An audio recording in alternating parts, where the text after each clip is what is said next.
Hello everyone. आज हम लोग मुस्लिम महिला विवाह अधिकार संरक्षण अधिनियम 2019। एक सेकंड, पहले हम 2000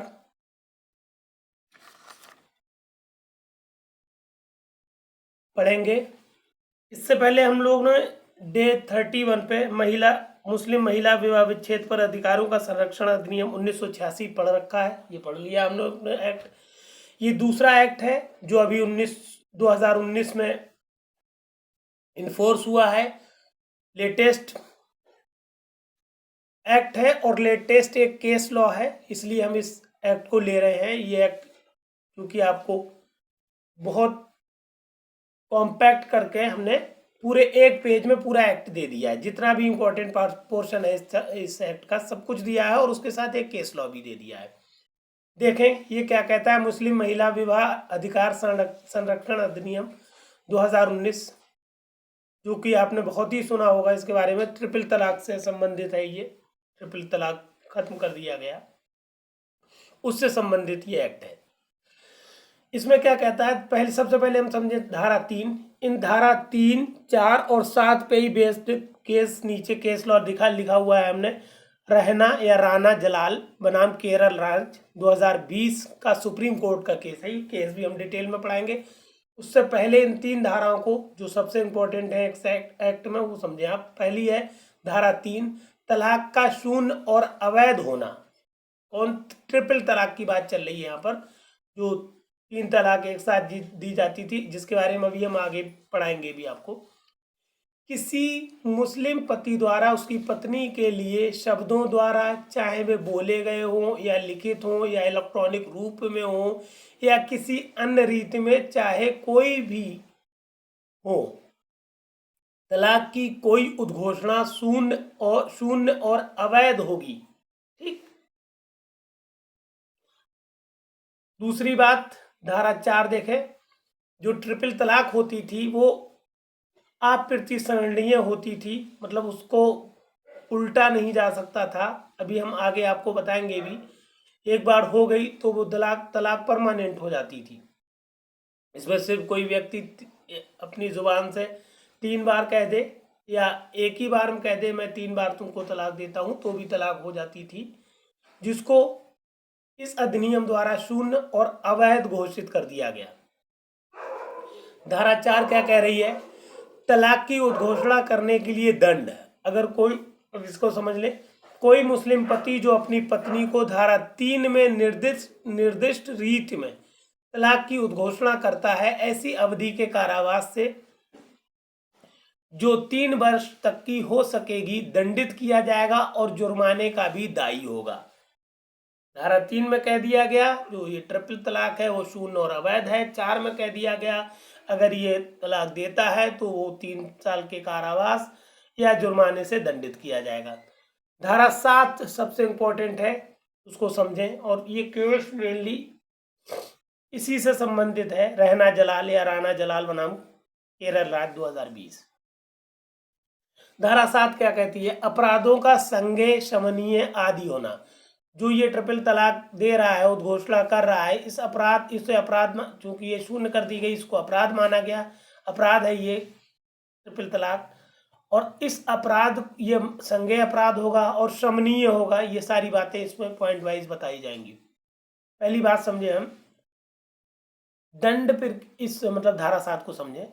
दंड प्रक्रिया संहिता में किसी बात के होते हुए भी का पॉइंट समझे। इस अधिनियम के अधीन दंडनीय कोई अपराध तब तक संज्ञेय होगा यदि तब संज्ञेय होगा यदि अपराध के किए जाने से संबंधित इत्तला किसी पुलिस थाने के प्रभारी अधिकारी को उस विवाहित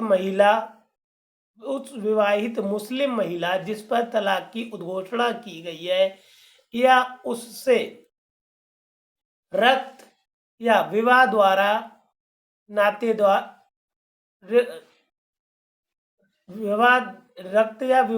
नातेदार किसी अन्य व्यक्ति द्वारा दी गई है। कहने का मतलब जो मुस्लिम महिला है जिसको तलाक की उद्घोषणा की गई है, वो या तो भार साधक अधिकारी के पास इतला दे या उसका कोई संबंधी, रक्त संबंधी, मतलब भाई बाप बहन कोई हो, या जहां उसका विवाह हुआ था वहां से संबंधित कोई नातेदार अगर पुलिस थाने के भार साधक अधिकारी को ये इतला देता है तो ये अपराध वहां से संज्ञेय हो जाएगा, संज्ञान में ले लिया जाएगा, कॉग्निजेबल हो जाएगा, संज्ञान लिया जाएगा इसका।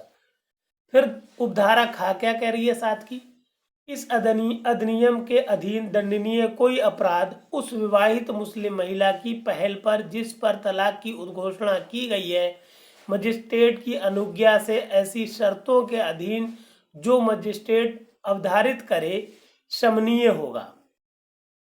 इतला दे दी गई, मामला शुरू हो गया, मगर अपराध का शमन किया जा सकता है। ये अपराध जो किया गया है इसका शमन किया जा सकता है, खात्मा किया जा सकता है, मगर कब किया जा सकता है? उस मुस्लिम महिला जिस पर ये उद्घोषणा तलाक की हुई है उसकी, और जो मजिस्ट्रेट उस महिला की पहल पे वो चाहे कि भाई हम अपना मामला वापस लेना चाह रहे हैं, शमन करना चाह रहे हैं, मामले को खत्म करना चाह रहे हैं, तो वो महिला जिस पर उद्घोषणा की गई थी तलाक की वो पहल करेगी और वो मजिस्ट्रेट जो मामले को देख रहा है वो आज्ञा देगा, तब जाके ये मामला शमनीय होगा, इसका शमन किया जा सकेगा। तीसरी और आखिरी उपधारा है धारा 7 की गा, वो क्या कह रही है, इस अधिनियम के अधीन दंडनीय अपराध के अभियुक्त व्यक्ति को जमानत पर तब तक नहीं छोड़ा जाएगा जब तक अभियुक्त द्वारा फाइल किए गए आवेदन और विवाहित मुस्लिम महिला जिस पर तलाक की उद्घोषणा की गई हो की सुनवाई के पश्चात मजिस्ट्रेट का ये समाधान ना हो जाए कि व्यक्ति को जमानत प्रदान करने के लिए युक्त आधार हैं। खास तौर से ये जो केस है रहना या रैना जलाल बनाम केरल राज्य, ये अग्रिम जमानत से संबंधित था, अभी हम डिस्कस करेंगे इसके बाद, इस पॉइंट के बाद। इसमें लास्ट पॉइंट समझ लीजिएगा, धारा 7 की उपधारा 1 का गा पॉइंट, इस अधिनियम के अधीन दंडनीय अपराध के अभियुक्त व्यक्ति को जमानत पर कब तक नहीं छोड़ा जाएगा? तब तक नहीं छोड़ा जाएगा जब तक अभियुक्त द्वारा फाइल किए गए आवेदन और विवाहित, मतलब जो जमानत के लिए आवेदन करेगा अभियुक्त जिसने तलाक की उद्घोषणा की है, उसके बाद मुस्लिम महिला की बात मजिस्ट्रेट सुनेगा और उस आवेदन को जो उस उद्घोषित व्यक्ति ने दिया है उसे देखेगा और महिला की सुनवाई करेगा और दोनों में फिर तालमेल बिठा के तभी, अब जो मजिस्ट्रेट को लग जाए कि जमानत देना चाहिए और जमानत देने के आधार लग रहे हैं तभी जमानत देगा मजिस्ट्रेट, वरना जमानत नहीं देगा। अब हम लोग केस को समझ ले क्या कहता है। इस केस में रहना या राना जलाल बनाम केरल राज्य 2020 में सबसे पहली बात तो ये उठी कि क्या मुस्लिम महिला भी धारा 3, इस अधिनियम की धारा 3, 4 और 7 के अंतर्गत अपराधी है? तो सुप्रीम कोर्ट ने कहा नहीं, महिला इस मामले में, तलाक के मामले में महिला कहीं पर भी अपराधी नहीं है जब तक कि उसने कोई और अपराध ना किया हो, तो इस तलाक के मामले में महिला अपराधी नहीं है। ठीक, पहले सवाल का जवाब दे दिया। और जब वो अपराधी नहीं है तो उसके जमानत कराने की कोई जरूरत नहीं है महिला को।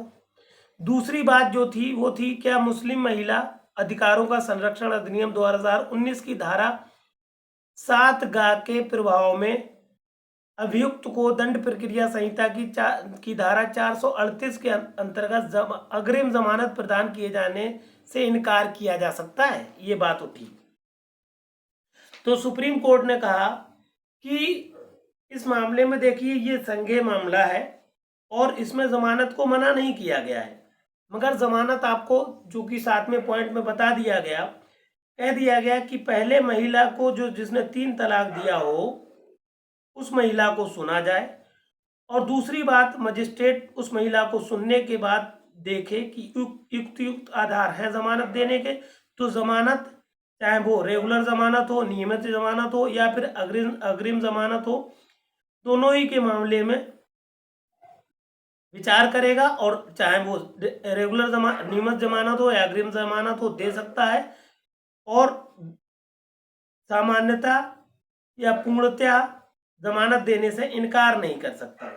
संक्षेप में मतलब ये है कि जिस पुरुष ने तलाक की उद्घोषणा की है उसको जमानत पर, मतलब नियमित जमानत पर या अग्रिम जमानत पर छोड़ने से मजिस्ट्रेट मना नहीं करेगा, मगर बिना उस महिला के जिसके ऊपर उद्घोषणा तलाक की गई है उसको सुने बिना जमानत प्रदान नहीं की जाएगी। ये पूरा एक्ट है मुस्लिम महिला विवाह अधिकार संरक्षण अधिनियम 2019, जो कि हमने आपको केस लॉ के साथ पढ़ाया है। वीडियो को पॉज करके केस लॉ को अपने वर्ड्स में 4-6 लाइनों में लिख लीजिएगा, जिससे आपको एग्जाम हॉल में केस लॉ स्ट्राइक कर सके। आगे बढ़े। अब आ जाइए अगला अधिनियम, मुस्लिम विवाह विघटन अधिनियम 1939। ये क्या कहता है? इसकी धारा 2, एक ही धारा है जो बहुत इंपॉर्टेंट है, वही किसी न किसी उपखंड के रूप में, उपधारा के रूप में पूछ ली जाती है। तो आपको अगर लॉन्ग क्वेश्चन है तो पूरा धारा 2 लिखना होती है। समझ लें क्या है। मुस्लिम विवाह विघटन अधिनियम की धारा 2 क्या कह रही है? विवाह विच्छेद की डिक्री के आधार। एग्जैक्टली ये धारा बताती है कि मुस्लिम महिलाएं भी अपने पति से किस तरह से तलाक ले सकती हैं, विवाह विच्छेद की डिग्री प्राप्त कर सकती हैं, ये बताती है। समझे धारा को? मुस्लिम विधि के अंतर्गत विवाहित स्त्री निम्नलिखित आधारों में से किसी एक या अधिक आधारों पर अपने विवाह के विच्छेद के लिए डिक्री प्राप्त करने की हकदार होगी। ठीक, स्त्री को मिला है, विवाहित स्त्री को अधिकार दिए गए हैं, 9 अधिकार दिए गए हैं, जिनके आधार पर वो विवाह विच्छेद की डिक्री प्राप्त कर सकेगी। पहली बात ये कि 4 वर्षों से पति का पता नहीं है, पता ही नहीं कि 4 वर्ष से वो कहाँ है। दूसरी बात यह कि 2 वर्षों तक पति ने उसके भरण पोषण में उपेक्षा की है या उसके भरण पोषण में उपेक्षा की या उसके प्रदान करने में असफल रहा का मतलब उसने 2 साल तक भरण पोषण नहीं किया है। इनमें से कोई भी बात हो सकती है। तीसरी बात यह कि पति को 7 वर्षों या अधिक के कारावास का दंडादेश हो गया है। चौथी बात यह कि पति ने 3 वर्षों से बिना युक्ति संगत कारण के अपने वैवाहिक दायित्वों का पालन नहीं किया है। ठीक, पति जो है वो 3 वर्षों से अपने वैवाहिक दायित्वों का पालन नहीं कर रहा है और इसका कोई युक्ति संगत कारण भी नहीं है, वो अपने बिना कारण के वैवाहिक दायित्वों का पालन करने में नाकामयाब है। पांचवी बात ये कि पति विवाह के समय नपुंसक था और वैसा ही अब तक चला आया है। पति अगर नपुंसक है, महिला को संतुष्ट नहीं कर पा रहा है, तो ये तलाक का एक कारण है। ये कि पति 2 वर्षों से पागल है या उग्र रतिज कहते हैं गुप्त रोग से पीड़ित है। आप रतिज ही लिखिएगा, जो सेक्सुअल ट्रांसमिटेड STD कहते हैं उसको, सेक्सुअल ट्रांसमिटेड डिजीज, गुप्त रोग, अगर उससे पीड़ित है या पागल है जिससे महिला को लग रहा है इसके साथ नहीं रहा जा सकता, तो वो तलाक के लिए डिग्री प्राप्त करने का आवेदन कर सकती है और तलाक ले सकती है। 7वीं बात ये कि उसके 15 वर्षों की आयु प्राप्त करने के पहले उसके पिता या संरक्षक ने उसका विवाह कर दिया था और उसने 18 वर्षों की आयु प्राप्त करने के पहले विवाह को विखंडित कर दिया, बशर्त कि विवाह के बाद संभोग ना हुआ हो। ये बात बहुत पूछी जाती है, पॉइंट 7 बहुत ज्यादा पूछा जाता है। होता यह है इसमें कि जब उस महिला की, उस स्त्री की, उस लड़की की शादी हुई तो वो 15 साल से कम की थी और उसके पिता ने या उसके संरक्षक ने उसका विवाह कर दिया, तो वो 18 वर्ष से पहले 15 में उसकी शादी हुई, 18 से पहले वो चाहे तो विवाह को विखंडित कर सकती है और उसके लिए आवेदन करे, विखंडित कर देगा न्यायालय। मगर शर्त यह है कि विवाह के बाद आपस में उसके संभोग ना हो, स्त्री और उस व्यक्ति के साथ जिसके साथ उसका विवाह हुआ है, उन लोगों में संभोग ना हुआ हो, तभी विवाह विघटन की डिक्री पारित की जाएगी। संभोग हो गया है तो ये आपको लाभ नहीं मिलेगा, उस महिला को ये लाभ नहीं मिलेगा। आठवीं बात ये कि पति उसके साथ निर्दयता का व्यवहार करता है, अर्थात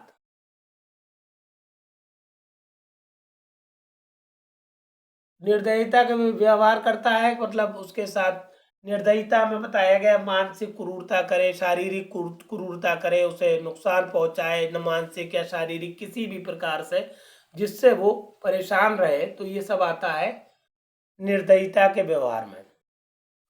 नमी और आखिरी बात, किसी अन्य ऐसे आधार पर जिसे मुस्लिम विधि के अंतर्गत विवाहों के विच्छेद के लिए मान्यता प्राप्त हो।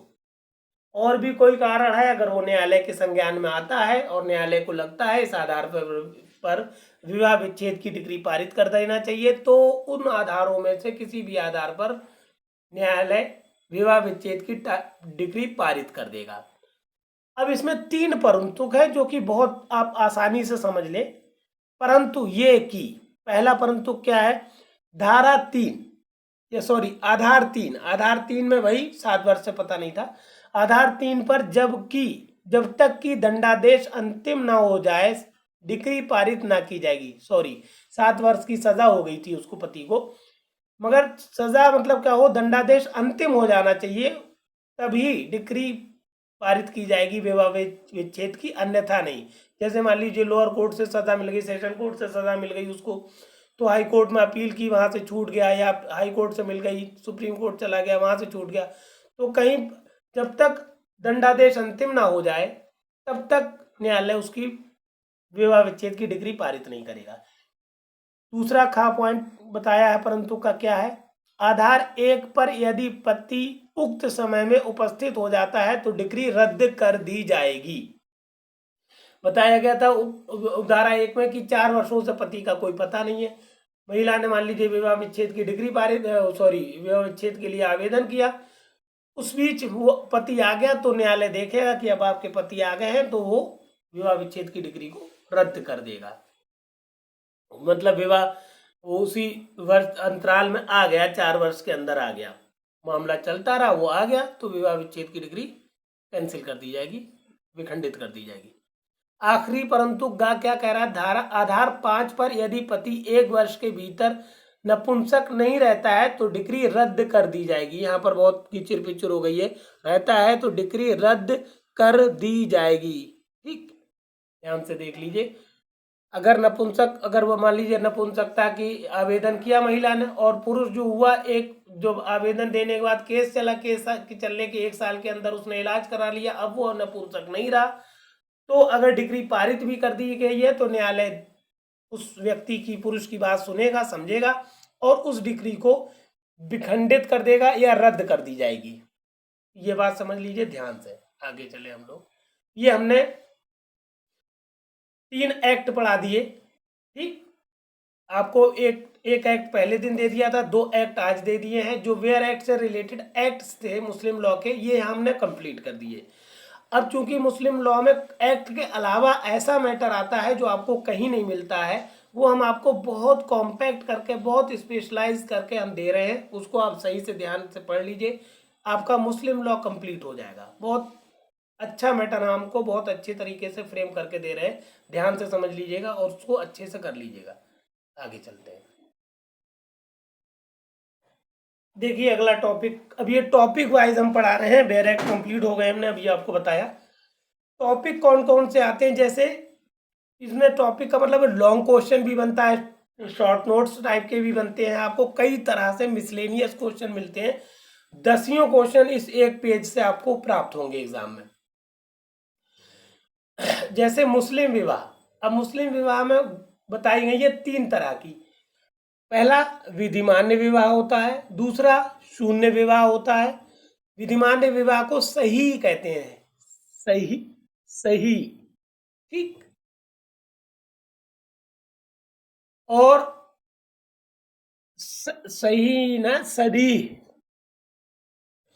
और शून्य विवाह को बातिल विवाह कहते हैं और अनियमित विवाह को फासिद है। मतलब इन दोनों के नाम याद रखिएगा, ये बहुत इंपॉर्टेंट है। विधिमान को सधी विवाह, शून्य को बातिल और अनियमित को फासिद। ये तीन तरह के मुस्लिमों में तीन तरह के विवाह होते हैं। सबसे पहले विधिमान्य विवाह समझ लीजिए क्या होता है। विधिमान्य विवाह कब होगा? जब सुन्नी पुरुष और शिया महिला हो तो वो विवाह विधिमान्य है। सुन्नी पुरुष हो और किताबिया महिला हो, मुस्लिम्स में एक ग्रुप है किताबिया, अगर किताबिया महिला है, मुस्लिमी महिला होती है वो, तो भी विवाह वैध है, विधिमान है। सुन्नी पुरुष हो, गैर मुस्लिम महिला हो, तो भी ये विवाह वैध है। ठीक, यही अभी हम डिस्कस करेंगे यहाँ पर आगे चल के केस में। मतलब ये हुआ इन 3 पॉइंट्स में आपने देखा, सुन्नी पुरुष किसी भी महिला, चाहे वो मुस्लिम्स की हो, मुस्लिम्स में सुन्नी के साथ तो है ही है विवाह, किसी से भी पुरुष शादी कर रहा है तो वो विवाह उसका, सुन्नी पुरुष का विवाह वैध है। अब समझ लीजिए चौथा पॉइंट, शिया पुरुष है और शिया महिला है तभी उसका विवाह जो है वैध विवाह है। सुन्नी पुरुष है, सुन्नी महिला है तो ये विवाह वैध है, विधिमान्य विवाह है। विधिमान्य विवाह है तो इसके लिए कोई दिक्कत नहीं है, सारी कंडीशन जो विधिमान्य विवाह में होती हैं वो फॉलो करेंगे और मानी जाएंगी। शून्य विवाह क्या है? अगर शिया पुरुष किसी गैर मुस्लिम महिला से विवाह कर ले तो वो शून्य विवाह हो जाएगा। किसी संप्रदाय की मुस्लिम महिला, चाहे वो शिया हो, सुन्नी हो, किताबिया हो, कोई भी हो, वो अगर किसी गैर मुस्लिम पुरुष से शादी कर लेती है तो वो विवाह शून्य हो जाएगा। तीसरी बात, शिया विधि के अंतर्गत 5वां विवाह, अगर शियाओं में कोई आदमी 4 विवाह तक कोई दिक्कत नहीं, 5वां विवाह करता है तो वो 5वां विवाह शियाओं में शून्य हो जाता है।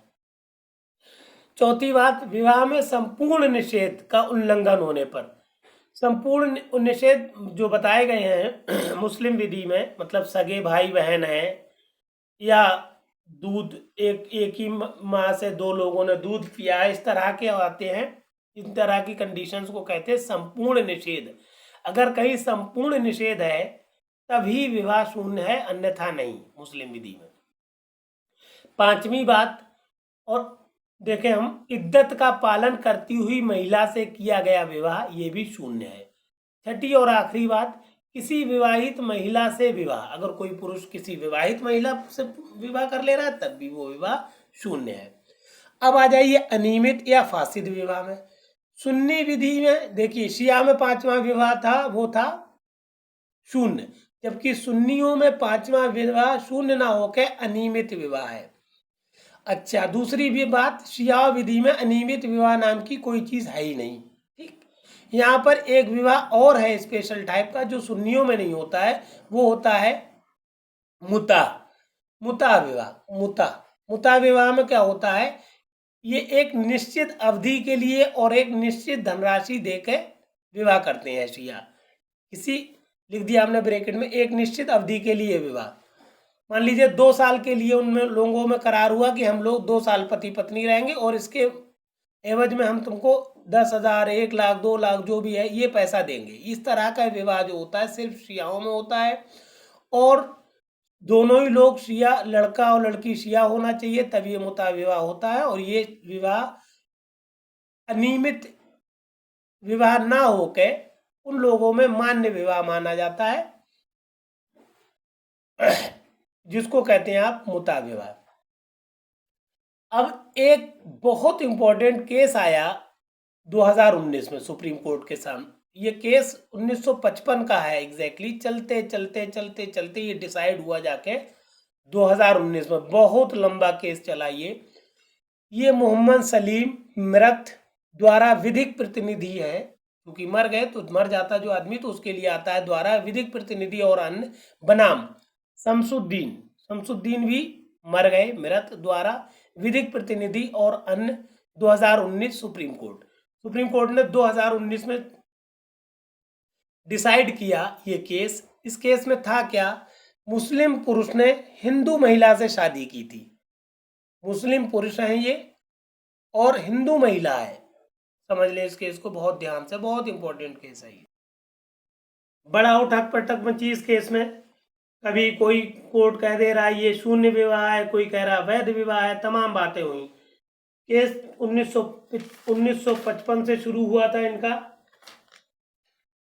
और चलते चलते 1955 से जाकर सुप्रीम कोर्ट ने 2019 में निष्कर्ष दिया। निष्कर्ष आप समझ ले क्या किया इसमें। हमने बताया इस केस में हुआ क्या था। मुस्लिम पुरुष थे, उन्होंने हिंदू महिला से शादी की, तो सुप्रीम कोर्ट ने कहा किसी मुस्लिम पुरुष द्वारा किसी हिंदू महिला से किया गया विवाह ना तो वैध होता है और ना ही शून्य होता है, अपितु ऐसा विवाह एक अनियमित विवाह होता है, किंतु ऐसे विवाह से उत्पन्न पुत्र एक धर्मज पुत्र होता है और अपनी माता की संपत्ति में विधि के अनुसार अपना हिस्सा प्राप्त करने का हकदार होता है। हक है उसको संपत्ति में, महिला की संपत्ति, अपनी माता की संपत्ति में से लाभ प्राप्त करने का, तद अनुसार आदेशित। मतलब आप वही वीडियो को पॉज करके संक्षेप में लास्ट की बात लिख लीजिए कि मुस्लिम पुरुष और हिंदू महिला के बीच जो विवाह हुआ वो अनियमित विवाह था, ना कि शून्य और ना ही वैध विवाह नहीं था, मतलब अनियमित विवाह था। और जो इससे संतान पैदा हुई वो संतान को अपनी माता की संपत्ति में अधिकार था। ये 3 लाइनें आप लास्ट वाली वीडियो पॉज करके लिख लीजिए, एक केस लॉ की डायरी बना लीजिए, उसमें लिखा करिए अपने हाथ से, क्योंकि एग्जाम हॉल में इतना प्रेशर होता है। अगर हम इस केस लॉ आपको लिख के देंगे तो आपको याद नहीं आएगा। आप खुद लिखेंगे तो आपका अलग लिखा होगा तो स्ट्राइक करेगा आपको, वरना स्ट्राइक नहीं करेगा एग्जाम हॉल में। अब यहाँ पर चूंकि विधिमान्य विवाह है तो उसमें कोई ऐसा साइड इफेक्ट है नहीं, सारी की सारी चीजें चूंकि वैध है तो वैध विवाह से जो संतानें पैदा होती हैं वो वैध होती हैं, हर चीज का उनको अधिकार होता है, कोई प्रॉब्लम ही नहीं है। हाँ, शून्य और अनियमित विवाह के कुछ ऐसे प्रभाव हैं जो एक्सेप्शन के रूप में होते हैं, इसलिए वहां से एग्जाम में क्वेश्चन बनता है, पूछे जाते हैं। पहले तो समझ लें, शून्य विवाह से अवजनित संतानें अवैध होती हैं तथा उन्हें संपत्ति का उत्तराधिकारी नहीं माना जाता है। एज इट इज ऐसा ही अनियमित विवाह में, अनियमित तथा मुता विवाह से अवजनित संतानें वैध होती हैं। ठीक, संतानें क्या हैं, यहां से जो पैदा हुई वैध होती हैं। और अभी हमने केस पढ़ा दिया आपको मोहम्मद सलीम मिरत द्वारा विधिक प्रतिनिधि बनाम शमसुद्दीन 2019 का केस। इसमें बताया भी क्या है, जो संतानें पैदा हुई अनियमित या मुता विवाह से वो वैध हैं तथा उन्हें अपने माता पिता की संपत्ति का उत्तराधिकारी माना जाता है। जीता जागता एग्जाम्पल है ये केस मोहम्मद सलीम बनाम शमसुद्दीन, दोनों ही मिरत हैं। ये केस आप लिख सकते हैं, बहुत इंपॉर्टेंट लीडिंग केस है ये। सुप्रीम कोर्ट ने डिसाइड किया 1955 से चलते चलते 2019 में जाके डिसाइड किया सुप्रीम कोर्ट ने। बहुत इंपॉर्टेंट केस है, हर जगह आप इसको लगाइए मुस्लिम लॉ में, जहां पर भी अनियमित या वैध या शून्य कोई भी विवाह की बात आए आप फटाक से लिख दीजिए, ठीक, और 4 लाइनें लिख दीजिए उसके बारे में, पेट एकदम केस है ये। दूसरा पॉइंट, जो शून्य विवाह हो गया है उसमें पत्नी को पति से मेहर और भरण पोषण प्राप्त करने का कोई अधिकार नहीं रहता। ठीक, भरण पोषण नहीं मिलेगा पत्नी को शून्य विवाह में। अनियमित विवाह में यदि संभोग हुआ है तो पत्नी मेहर का अधिकार रखती है, किंतु दोनों ही अनियमित तथा मुता विवाह में पति पत्नी परस्पर उत्तराधिकारी नहीं होते। ठीक, अनियमित विवाह हुआ तो उनके बीच संभोग हुआ तो मेहर प्राप्त करेगी औरत, क्योंकि मेहर जो है किसी स्त्री के शरीर को छूने की एक कीमत है। हम अभी आके मेहर पे पूरा टॉपिक पढ़ाएंगे। मेहर मिलेगा, बाकी कुछ नहीं मिलेगा। और अनियमित विवाह में जो पति पत्नी है वो एक दूसरे के उत्तराधिकारी नहीं है, ये बात ध्यान रखिएगा। आगे चले हम लोग, एक छोटा सा टॉपिक पढ़ा दिया, मुस्लिम विधि में विधिमान विधि की शर्तें। अगर विधिमान विवाह जो हो रहा है उसमें क्या क्या शर्त होना चाहिए। मुस्लिम विधि में विवाह को एक संविदा माना गया है, और इसमें क्या क्या होगा। पहली बात है पति तथा पत्नी का सक्षम होना। दूसरी बात, दोनों पक्षकार अथवा उनके अभिभावकों की स्वतंत्र सहमति, क्योंकि संविदा है तो पक्षकारों की स्वतंत्र सहमति होना बहुत जरूरी है। संविदा का अगला पड़ाव क्या होता है? प्रस्ताव तथा स्वीकृति। कोई एक पक्षकार प्रस्ताव देता है, दूसरा पक्षकार उसको स्वीकृत कर लेता है, तब जाके संविदा पूर्ण होती है। चौथी बात, दोनों पक्षकारों के बीच निषिद्ध संबंध के अभाव का होना। क्या होना चाहिए वैध विवाह के लिए? जरूरी है कि वो लोग निषिद्ध संबंधों में ना आते हों, जैसे सगे भाई बहन ना हो या एक ही माँ से दो लोगों ने दूध ना पिया हो। इस तरह के संबंध निषिद्ध संबंध होते हैं और इनमें नहीं आएंगे तभी वो मान्य विधिमान्य विवाह होगा, अन्यथा नहीं। अभी हमने बताया था कि हम आपको मेहर के बारे में बताएंगे। मेहर एग्जैक्टली होता क्या है? मेहर एक शब्द है, चूंकि ये विवाह जो हमने अभी बताया मुस्लिम विवाह एक संविदा है, तो संविदा में प्रतिफल जरूर होना चाहिए। अगर प्रतिफल नहीं है तो वो संविदा शून्य होती है। तो विवाह संविदा के लिए एक प्रतिफल है। मुल्ला ने कहा है मेहर विवाह संविदा के लिए प्रतिफल है। बहुत इंपॉर्टेंट पॉइंट है कि मेहर क्या होता है, तो आप लिखेंगे विवाह संविदा के लिए एक प्रतिफल होता है। अब कितने तरह का होता है? पहले इसकी दो कैटेगरी की गई। उचित मेहर, इसको कहते हैं मेहरे मिस्ल। दूसरा होता है निश्चित मेहर, मेहरे इसको कहते हैं मेहर ए मुसम्मा। निश्चित मेहर, पहले उचित मेहर देख ले। मतलब मेहर जो होता है विवाह के दौरान तय कर लिया जाना चाहिए। अगर तय नहीं किया गया है तो वो होता है उचित मेहर। जब मेहर की राशि निश्चित नहीं की जाती है तो ऐसी स्थिति में न्यायालय मेहर की राशि का निर्धारण करता है या करती है, ये कहलाता है उचित मेहर। अगर मेहर निकाह के टाइम, शादी के टाइम, विवाह के टाइम निश्चित नहीं किया गया तो मेहर ये कहलाएगा मेहरे मिस्ल। निश्चित मेहर क्या होता है, या इसको कहते हैं मेहरे मुसम्मा। मुसम्मा है वर्ड, अच्छा ध्यान रखिएगा। पक्षकारों अथवा उनके अभिभावकों द्वारा जो मेहर की राशि निश्चित की जाती है वो निश्चित मेहर कहलाता है। विवाह के समय ही अगर दो पक्षकार या उनके अभिभावक मेहर को निश्चित कर लेते हैं तो वो निश्चित मेहर है, इसमें कोई डाउट नहीं। अब निश्चित मेहर की दो कैटेगरी हैं। एक है तुरंत दे मेहर, इसको कहते हैं मुअज्जल। ये क्या होता है, जब पत्नी मांगे उस मेहर को उसे तुरंत देना पड़ेगा पति को, ये कहलाता है पत्नी की मांग पर मेहर तुरंत दे होता है। ठीक। और दूसरा होता है स्थगित मेहर, जिसको कहते हैं मुवज्जल। ये मुअज्जल है, ये मुवज्जल है। मुवज्जल है स्थगित, मुवज्जल को जब मेहर विवाह विच्छेद पर दे होता है।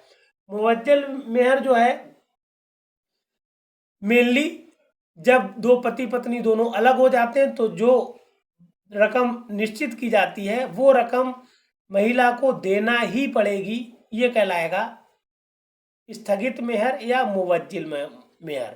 इसमें बीच में देने की जरूरत नहीं है। जबकि मुअज्जल में जब महिला मांगेगी विवाहित स्थिति के दौरान में तो आपको मेहर देना पड़ेगा। मेहर क्या होता है, अदत्त जो मेहर जो नहीं दिया, आदत्त जो दिया नहीं है आपने, अदत्त मेहर एक अप्रतिभूत ऋण है। ये ऋण होता है पति के ऊपर तथा ये एक अनियोज्य दावा है, और इस अनियोज्य दावा है, एक्शनेबल क्लेम है, इस पर एक्शन लिया जा सकता है। इसको पत्नी उससे प्राप्त करने के लिए वाद संसित कर सकती है। ये अंतरणीय है, ये अंतरित किया जा सकता है। एक केस इससे रिलेटेड आया, बहुत पुराना केस है ये निर्णय, मैना बीबी बनाम चौधरी वकील अहमद 1925। ये प्रीवी काउंसिल ने दिया था। छोटा हमने इसमें थोड़ा सा लिख दिया है, पत्नी को केवल संपत्ति पर कब्जा रखने का अधिकार है, ना कि उसका अंतरण का। इस प्रकार किया गया अंतरण शून्य माना जाता है। समझा दें इस केस में हुआ क्या था। इसमें जो था, पति ने अपनी पत्नी को संपत्ति दे दी थी मेहर के तौर पर कि ये संपत्ति आपकी है, इसे आप मेहर के तौर पर रखिए। तो चूंकि वो संपत्ति दी गई तो उस संपत्ति पर उसका मैना बीवी का कब्जा था, तो वो यूज कर सकती थी।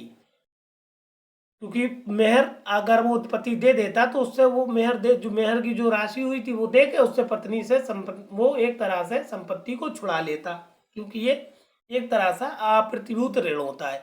मगर मैना बीवी ने क्या किया, उसका अंतरण कर दिया।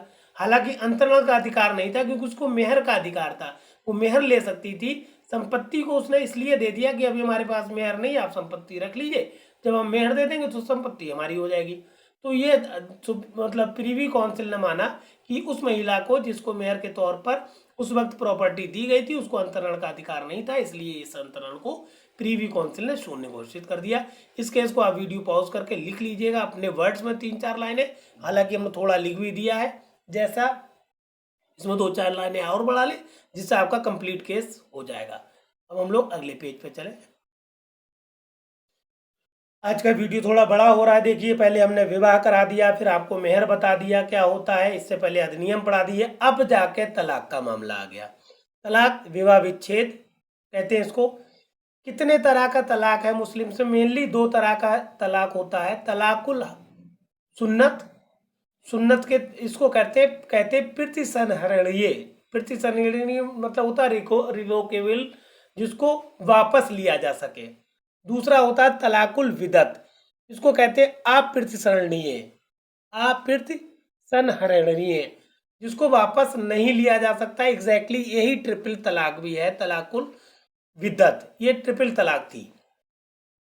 इसमें होता क्या है पहले इसको समझ लें। ये अप्रतिसंहरणीय तलाक है। इस तलाक की विशेषता ये है कि एक ही बार में उच्चारित कर दिए जाने पर तलाक पूर्ण हो जाता है। जैसे मैं तुम्हें 13 तलाक देता हूँ। अगर कोई पुरुष किसी महिला से 3 बार कह दे मैं तुम्हें तलाक देता हूँ, तलाक देता हूँ, तलाक देता हूँ, या कह दे मैं तुम्हें 13 तलाक दे 13 में 3 बार का तलाक देता हूँ, तो तलाक पूर्ण हो जाता है और इसको अब वापस नहीं लिया जा सकता। इसीलिए इसको तलाकुल विदत कहते हैं या अप्रतिसंहरणीय तलाक कहते हैं, जिसको हमारी केंद्र सरकार ने 2019 में हटा दिया और इसको दंडात्मक दंड का स्वरूप दे दिया, जो हमने अभी आपको जस्ट पिछले 10 मिनट पहले इसी वीडियो में पढ़ाया है। पूरा सेक्शन पढ़ाया है इसके बारे में, इसीलिए पढ़ाया है कि इसको हटा दिया गया है। अब जो मेन तरीका है तलाक देने का वो तलाकुल सुन्नत है और ये प्रतिसंहरणीय, इसको वापस लिया जा सकता है। इसमें भी 2 तरीके हैं, तलाकुल हसन एहसन, तलाक एहसन पहला है, तलाक हसन दूसरा है। तलाक एहसन क्या होता है? ये सबसे बेहतर तरीका है, समझ ले। तलाक एहसन द्वारा विवाह निराकृत करने का सर्वोत्तम तलाक एहसन है। जो तलाक द्वारा विवाह विच्छेद किया जाता है उसका सर्वोत्तम तरीका जो है वो है तलाक एहसन। ठीक, ये बात बताई पहले पॉइंट पे। दूसरी बात क्या है? तलाक देने के लिए पति को पत्नी के शुद्ध काल, इसको कहते हैं तुअर काल। तुअर काल जिस टाइम पर मेंस्ट्रुअल साइकिल ना आ रही हो, महीना ना आ रहा हो औरत को, उसकी महामारी ना आ रही हो, उसको कहते हैं शुद्ध काल या तुअर काल। तुअर काल में केवल एक बार तलाक को उच्चारित करना पड़ता है। उच्चारित 2 बार लिख गया है, उच्चारित करना पड़ता है। काट दीजिए। यथा, जैसे मैं तुम्हें तलाक दिया या मैंने तुम्हें तलाक दी। इस प्रकार एक बार तलाक उच्चारित हो जाने के पश्चात पत्नी 3 मासिक धर्म या 3 चंद्रमास तक इद्दत का पालन करे। खास बात क्या हुई इसमें? शुद्ध या तुअर काल में ही कहना है तलाक के लिए और एक ही बार उच्चारित करना है। और खास बात यह है 3 महीने के अंदर अगर उन दोनों में संभोग हो जाता है तो अपने आप ही ये तलाक खत्म हो जाएगा, क्योंकि ये प्रतिसंहरणीय रिवोकेबल तलाक है। अगला तलाक का टाइप है तलाक हसन। इसमें तलाक का 3 बार 3 तुहर काल में उच्चारण करना पड़ता है। 3 तुहर काल के बाद तलाक पूर्ण हो जाएगा, किंतु यदि इस बीच पति पत्नी में संभोग हो जाए तो तलाक स्वयं प्रतिसंहरणीय विखंडित हो जाएगा। तलाक का स्वयं प्रतिसंहरण हो जाएगा या तलाक विखंडित हो जाएगा। कहने का मतलब है पहले महीने में जब वो उस वक्त ये दोनों ही तलाक एहसन जो हैं आप तब कह सकते हैं जब औरत को महामारी ना आ रही हो, मेंस्ट्रुअल साइकिल उसकी ना चल रही हो, वो शुद्ध काल में हो। शुद्ध कहते हैं तुहर काल। तब पहले में इसमें तलाक हसन में पहले महीने में एक बार कहेगा वो, फिर अगले महीने फिर कहेगा मैं तुम्हें तलाक देता हूँ, फिर अगले महीने फिर कहेगा। तब जाके तलाक पूर्ण होगा। दूसरी बात, अगर इस 3 महीने के बीच में कभी भी इन दोनों में आपस में सहमति से संभोग हो जाए तो वो तलाक नहीं माना जाएगा, तलाक कैंसिल हो जाएगा। फिर हमने 2 पॉइंट लिख दिए हैं। पारस्परिक सहमति से हुए तलाक को 2 टाइप होते हैं, जैसे खुला या मुबारक। पूछ लेते हैं, पारस्परिक महिला और पुरुष दोनों की पारस्परिक सहमति से जो तलाक है उनका क्या नाम है, तो वो है खुला और मुबारक। एक टर्म मुस्लिम विधि में हिबा आता है, या हिबा को दान या गिफ्ट कहते हैं, और हम लोगों ने TPA, transfer of property act में हम बहुत डिटेल में आपको दान के बारे में पढ़ाएंगे। कभी भी खुदा न खास्ता आ जाए तो आप वही लिखिएगा जो आपकी टीपीए में है। आगे बढ़े हम लोग। आज के लेक्चर का ये आखिरी टॉपिक है वसीयत। क्योंकि आज का लेक्चर बहुत लंबा हो गया। लंबा इसलिए हो गया कि एक्ट पढ़ाने के बाद, चूंकि जो जनरल मुस्लिम लॉ में पॉइंट्स आते हैं, जैसे ये जितने भी हम पॉइंट्स पढ़ा रहे हैं, ये आपको कहीं पर भी प्रॉपर तरीके से नहीं मिलते हैं और आपका मैटर अधूरा रह जाता है मुस्लिम लॉ का। इस वीडियो के बाद आप देखेंगे कि आपका मुस्लिम लॉ पूरा कंप्लीट हो जाएगा, कोई भी चीज़ नहीं बचेगी। कोई भी चीज़ मेंस में आती है तो आप यहाँ से हर चीज़ पाएंगे। इसलिए इस मैटर को हमारे हर आदमी तक, हर कॉम्पिटिटिव व्यक्ति तक पहुंचा ज़रूर दें और हमारे चैनल को ज़रूर सब्सक्राइब कर लें। नीचे हमने चैनल का नाम दे दिया है @law classes by Firoz sir. अब देखें वसीयत या विल होती क्या है। पहले समझ लें विधिमान वसीयत की अनिवार्य शर्तें क्या हैं। पहली है, वसीयतकर्ता की संपत्ति स्वतंत्र हो। ठीक, वसीयतकर्ता की खुद की स्वतंत्र संपत्ति हो तभी वो वसीयत कर सकता है। दूसरी बात, औपचारिकताएं पूर्ण हो। जितनी भी औपचारिकताएं हैं वसीयत से कर संबंधित, जैसे अभी हम औपचारिकताएं बताएंगे आपको आगे चल के, वो सारी आप लिख सकते हैं। अगर लॉन्ग क्वेश्चन आ जाता है तो ये सारी औपचारिकताएं हैं जो पूर्ण कर ली होंगी तभी वसीयत विधिमान होगी। तीसरी बात, संपत्ति वसीयत करने योग्य हो। जो संपत्ति की वसीयत कर रहे हैं वो भी इन पॉइंट्स में छुपी हुई है कि कौन सी संपत्ति वसीयत की जा सकती है, कौन सी नहीं। तो वसीयत करने लोग योग्य संपत्ति हो। चौथी और आखिरी बात, वसीयतकर्ता को वसीयत करने का अधिकार प्राप्त हो। जो आप वसीयत कर रहे हैं वो तो उस वसीयतकर्ता को यह अधिकार हो कि वो वसीयत कर सकता है। अब 2 कंडीशंस इसमें बताई गई हैं, चाहे वो आप दूसरे पॉइंट से कोरिलेट कर दीजिए, चाहे तीसरे से कर दीजिए, चाहे 4 से, कुछ भी पूछेगा तो इन पॉइंट्स को आप हर जगह फिट कर सकते हैं, फ्रेम कर सकते हैं। पहली बात, गैर उत्तराधिकारी के पक्ष में वसीयत। गैर उत्तराधिकारी का मतलब है जो उत्तराधिकारी नहीं है, उस व्यक्ति का उत्तराधिकारी नहीं है जो वसीयत कर रहा है, तो क्या होगा। पहला पॉइंट समझ ले, बहुत इंपॉर्टेंट पॉइंट्स हैं ये सारे, कहीं नहीं मिलेंगे, बहुत कंफ्यूजन क्रिएट करते हैं, इसलिए हमने इनको पढ़ाया है। पहली बात, शिया तथा सुन्नी विधियों में समान नियम यह है कि गैर उत्तराधिकारी के पक्ष में 1/3 भाग की वसीयत करने का वसीयतकर्ता को अप्रतिबंधित अधिकार है। मतलब गैर उत्तराधिकारी के पक्ष में, चाहे वो शिया हो चाहे वो सुन्नी हो, अपनी संपत्ति के 1/3 भाग का बिना किसी रुकावट के वसीयत कर सकता है, कोई प्रॉब्लम नहीं। दूसरा पॉइंट, 1/3 भाग से अधिक संपत्ति को वसीयत में उत्तराधिकारियों की सहमति आवश्यक है। अगर वो वसीयत 1/3 भाग से अधिक की संपत्ति का कर रहा है तो अब उसको उत्तराधिकारियों की सहमति लेना पड़ेगी। किसके पक्ष में? गैर उत्तराधिकारी के पक्ष में। ये बात क्लियर है यहां से? अब समझ लें, उत्तराधिकारी के पक्ष में वसीयत, उत्तराधिकारी के पक्ष में ज्यादा रेस्ट्रिक्शंस हैं। अब समझ लें, पहली बात, शिया मुस्लिम द्वारा की गई किसी उत्तराधिकारी के पक्ष में 1/3 भाग तक की वसीयत में अन्य उत्तराधिकारियों की सहमति अनिवार्य नहीं है। अन्य उत्तराधिकारियों की सहमति 1/3 भाग से अधिक होने पर आवश्यक है। किसमें? शिया विधि। शिया विधि में क्या कहती है कि चाहे वो गैर उत्तराधिकारी को कर रहा हो या उत्तराधिकारी को कर रहा हो, 1/3 तक संपत्ति की वसीयत बिना किसी रुकावट के कर सकता है, और इसके 1/3 भाग से अधिक भाग की वसीयत करने पर ही उसे अन्य उत्तराधिकारियों की सहमति की जरूरत है, अन्यथा नहीं। शियाओं को सुन्नी में बहुत ज़्यादा रिस्ट्रिक्शन है।